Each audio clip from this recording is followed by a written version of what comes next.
Denmark has long been regarded as one of the most desirable places to live, excelling in various quality of life metrics such as healthcare, education, and infrastructure. This reputation has made it a popular destination for migrants over the decades. However, in recent years, public sentiment has shifted dramatically, with Danes expressing stronger opposition to migration than ever before. In this video, we explore the reasons behind Denmark's sudden pivot towards anti-immigration stances, examining the interplay between public sentiment, economic factors, and the implications for the country's future. As the number of refugees continues to rise, tensions are escalating. Denmark now has some of the strictest immigration policies within the EU, indicating a reluctance to accept large numbers of newcomers. Many migrants arrive without prior invitation and resist adapting to Danish customs. Since 2019, Denmark's focus has shifted from integrating refugees to encouraging their return once conditions in their home countries improve. The term integration has been replaced with self-support and return in official discourse. In April 2021, Denmark began revoking permits for certain Syrian refugees, stating it was safe for them to return to Damascus, a move that ignited controversy and accusations of inhumanity. Nevertheless, the Danish government remained resolute, directing affected individuals to return centers until they either choose to leave or await deportation. Typically, anti-migration policies are associated with right-wing parties, such as the AfD in Germany or National Rally in France. However, in Denmark, these views have gained traction across the political spectrum. Among Nordic countries, Denmark has the lowest approval ratings for migration from non-EU states, a trend that is increasing. This may seem paradoxical to outsiders, as Denmark is often perceived as a liberal utopia with a robust welfare system and a generally positive stance on migration. In contrast, neighboring Sweden, just a short drive away, has accepted the highest number of migrants in the Nordic region. Recently, however, issues have emerged, including rising gang violence linked to migrant integration failures.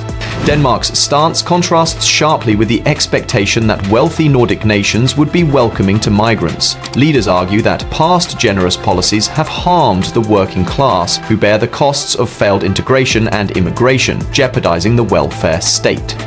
The rise in immigration to Denmark has been ongoing for years, raising the question of why it has only recently sparked significant concern. Additionally, Denmark faces another challenge. Its Netflix library lacks content compared to several European neighbors. Denmark ranks among the wealthiest nations globally, with an average salary of around $53,000, 0 cents. The recent negativity toward migration can be attributed to a core aspect of Danish society, the welfare state. One of the oldest welfare systems in the world, Denmark's welfare state began developing in the late 1800s. As the world industrialized, Denmark, though late to the surge, experienced rapid growth. Its neutral stance and geographical position during both world wars allowed it to avoid significant hardships, enabling a swift economic recovery. After the wars in the 50s and 60s, the welfare state was expanded again to include comprehensive social security systems, including universal healthcare, extensive public housing, education reforms, and more robust unemployment benefits. Today, Danes can receive up to 1 whole year of parental leave, and they offer some of the most generous unemployment benefits anywhere in the world. Despite economic challenges in the 1970s and 80s, Denmark maintained its commitment to welfare programs. Healthcare and education are mostly free and among the best in the world. The state is very generous, but this needs to be financed through taxes, and Denmark has maintained high tax rates for many years. The average Dane pays about 46% in income taxes, with broad support for this system because it provides a high quality of life and a robust social safety net. However, Denmark's existing model of the welfare state has been challenged in more recent years due to an increase in migration. Currently, Denmark's welfare system functions effectively because everyone contributes to it. While some individuals benefit more from the system than they contribute, this is balanced by others who pay in more than they take out. After all, this is the point of a welfare model, and this balance maintains its equilibrium. However, this equilibrium begins to shift when the number of people drawing from the welfare state increases without a corresponding rise in contributions. Immigration to Denmark has been higher than emigration over the past decade, contributing to the population growth of the country. As of 2014, more than 8% of Denmark's population consisted of immigrants, with a large part originating from non-Western countries. However, this presents a problem. Incomes earned by non-Western migrants tend to be significantly lower than those of Danes. For example, the annual income before tax for male residents from Syria, Eritrea, Somalia, and Bulgaria was on average €3,000, 0 cents, while for Danes it was almost twice as much at €6,600, 0 cents. A key component of this ghetto package is the requirement for children over the age of 1 from non-Western backgrounds to participate in mandatory childcare and education. These children are required to spend at least 25 hours a week in daycare, where they learn Danish language and national values. Families that do not comply with this requirement face reduced social welfare payments. Another major aspect of the policy involves the demolition and privatization of public housing in designated ghetto areas. Neighborhoods with more than 50% non-Western residents are targeted for redevelopment in an effort to change the demographic landscape.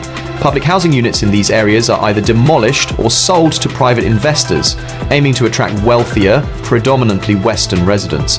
By 2030, the government hopes to limit the non-Western population in these neighborhoods to no more than 30%, believing that a more balanced ethnic mix will help reduce crime and improve integration. While the government considers these measures essential, they have faced significant backlash. Residents in Copenhagen have protested, labeling the law as outright racism that discriminates based on ethnicity and origin, with slogans like "Our apartments are not for sale." Critics argue that the law stigmatizes immigrants and exacerbates segregation instead of fostering integration. Nonetheless, the policy continues, although the government has moved away from the term "get." The overall approach remains under the new label of parallel societies. Denmark is also taking steps to reduce the number of migrants entering the country each year. It leads a coalition of 15 EU member states, urging the EU to take stronger action to prevent migrants from reaching its borders. This includes efforts to incentivize non-EU countries along migration routes to accept larger numbers of refugees. Last year, Denmark temporarily abandoned plans to outsource asylum procedures to Rwanda, but it has not ruled out partnerships with third countries outside Europe, such as Albania and Turkey. For those in the UK, this system may seem familiar as it resembles Britain's own Rwanda law, which was enacted in April 2024, but later dismantled by the new Prime Minister, Keir Starmer, soon after taking office. It is clear that Denmark is adopting a range of measures that are not only stricter but also more radical than those in many other European nations. Although Denmark still faces labour shortages, these are primarily in high-skilled positions that cannot be quickly filled by asylum seekers. The welfare systems of Denmark and Sweden have made these countries appealing destinations for newcomers who often expect substantial governmental support for their relocation and integration. Therefore, the Nordic region's attractiveness to both Eastern Europeans and non-Europeans has heavily depended on its reputation as a welfare society. What are your own thoughts on this? Don't forget to subscribe to our channel for upcoming updates.